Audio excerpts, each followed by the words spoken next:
લોકમેળાને લઈ સૌથી મોટા સમાચાર પ્રાપ્ત થઈ રહ્યા છે। રાજકોટમાં લોકમેળાને લઈ જોરદાર ઘમાસાણ મચેલું છે। તેવામાં અત્યાર સુધીના સૌથી મોટા સમાચાર હવે લોકમેળા મુદ્દે સાંસદ પરસોત્તમ રૂપાલાનું નિવેદન આવ્યું છે। તેમણે આ મંજૂરી મુદ્દે સવાલ ઉઠાવ્યો છે। આ બાબતે તેમણે કહ્યું કે અલગ અલગ જગ્યાએ જો મંજૂરી મળતી હોય તો પછી રાજકોટમાં કેમ નહીં। તેમણે કહ્યું જામનગરમાં મંજૂરી મળે છે, પોરબંદરમાં મળે છે, તો પછી રાજકોટમાં કેમ નહીં। રાજ્યના મેળા એસોસિએશનને સાંસદ પરસોત્તમ રૂપાલાને રજૂઆત કરી હતી। રાજ્ય સરકારની મેળાઓને લગતી એસઓપી મુદ્દે રજૂઆત કરવામાં આવી। એસઓપી મામલે સાંસદ પરસોત્તમ રૂપાલાએ મોટું નિવેદન આપ્યું। એ લોકોનું એવું કેવું છે કે અમે આ બધું નાના માણસો પાસે બનાવીએ છીએ, તો બ્રાન્ડેડ કંપનીની આ રાઈડો નથી। જે લોકોએ પરમેનન્ટ ઇન્સ્ટોલ કરવાની હોય છે એ લોકોને આ બધું પરવડે, પણ આ પ્રકારની સાદી રાઈડો અમે બનાવતા હોય એટલે એક પ્રકારની દેશી સનેડા ટાઈપનું આ એમનું કામ છે, એટલે અમારી પાસે એના એ લાયસન્સો નથી। તેમ છતાં અમને મળવું જોઈએ। સામે પક્ષે અધિકારીઓ એ કાગળ ઉપરની એસઓપી ઉપર અટકીને ઉભેલા છે।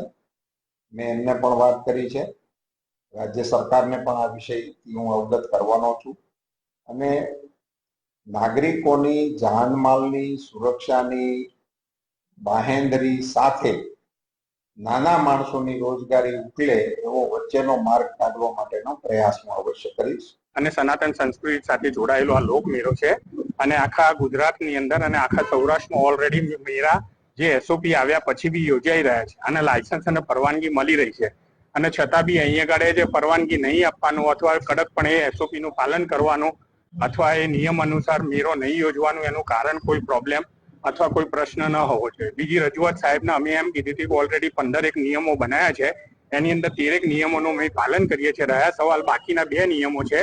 2 નિયમોમાં જે જીએસટી બિલ છે, હવે જીએસટી નો કાયદો આવ્યો છે 5, 7, 10 વર્ષથી જે બી હોય, એટલે એના સિવાયના અમારા જે કારીગરો અથવા અમારા જે બી રાઈડ બનાવનાર વ્યક્તિઓને જીએસટી બાબતની કઈ જાણકારી ન હોવાથી જીએસટી અવેલેબલ બિલ ન હોય તો તમે 1 વર્ષ નક્કી કરો કે ભાઈ 2023 પછીના જે બી રાઈડ હોય એના જીએસટી બિલ અવેલેબલ હોય।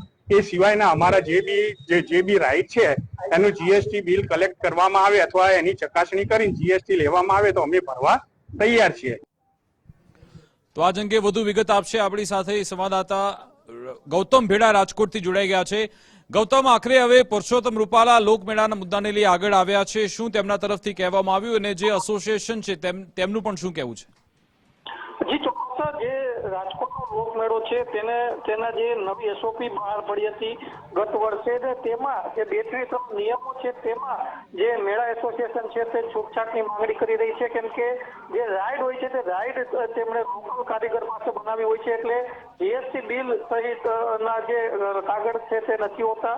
આ ઉપરાંત જે ફાઉન્ડેશનનો મુદ્દો છે, 2-3 મુદ્દાઓને લઈને તેઓ એસઓપી ની અંદર છૂટછાટ માંગી રહ્યા છે। જો કે જિલ્લા વહીવટી તંત્ર છે તે આમાં કોઈ છૂટછાટ આપવા નથી માંગતું, અને તેને જ લીધે આજે આ તમામ જે એસોસિએશન છે તેમના દ્વારા આજે સાંસદ પરસોત્તમ રૂપાલા છે તેમને રજૂઆત કરવામાં આવી હતી, ને તેમણે પણ બાહેંધરી આપી હતી કે આ જે મામલો છે મેળાનો લોકોના જીવ જોખમે ન મુકાય અને મધ્યસ્થી કરી અને કોઈ વચનો રસ્તો નીકળે તેવા પ્રયત્નો કરશે। જી બિલકુલ, આભાર તમામ જાણકારી આપવા બદલ। આજ અંગે વાતચીત કરીશું। આપણી સાથે ધર્મેશ વેદ પણ જોડાઈ ગયા છે।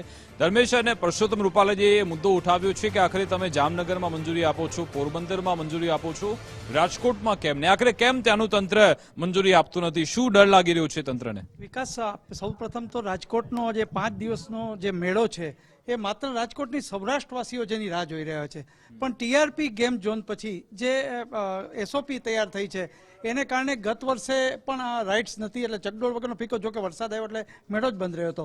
આ વખતે છેલ્લા 1 મહિનાથી ગાંધીનગર અને રાજકોટ ખાતે રજૂઆત કરવા છતાં કોઈ તંત્ર તૈયાર થતું નહોતું, કે તો ચકડોળ વગરનો મેળો ફિક્કો લાગતો હતો।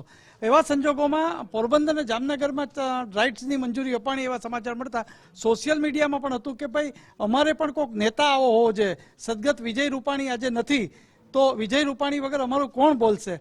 આ બધા પણ કોમેન્ટો સોશિયલ મીડિયામાં થતું હતું. એને કારણે આજે સાંસદ પુરુષોત્તમ રૂપાલાને રજૂઆત થઈ છે.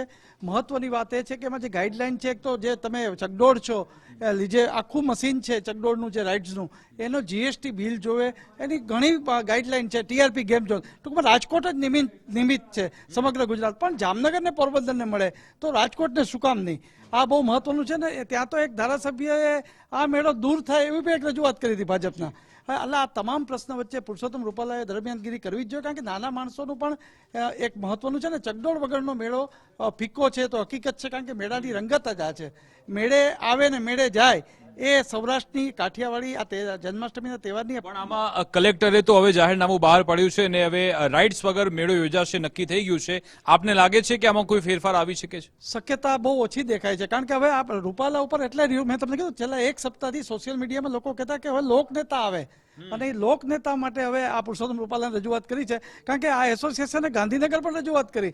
ત્યાં ગાંધીનગરમાં એવું કહેવામાં આવ્યું કે ભાઈ કલેક્ટર ને કમિશનરના હાથમાં છે, તમે શું કામ અહીંયા આવો છો? એટલે કોઈ જવાબદારી લેવા નથી માંગતું ટીઆરપી ગેમ ઝોન પછી એસઓપી ને લઈને. હવે જોવાનું છે કે રૂપાલા કેટલું અસરકારક રજૂઆત કરે છે અને તંત્ર માને છે કે કેમ. બિલકુલ આભાર ધર્મેશ, અમારી સાથે જોડાવા બદલ, વાતચીત કરવા બદલ. તો હવે પુરુષોત્તમ રૂપાલા આખા મામલામાં વચ્ચે આવ્યા છે, તેમણે પણ અવાજ ઉઠાવ્યો છે. જોવાનું રહેશે હવે આ લોકમેળો રાઇડ્સ સાથે યોજાય છે કે રાઇડ્સ વગર.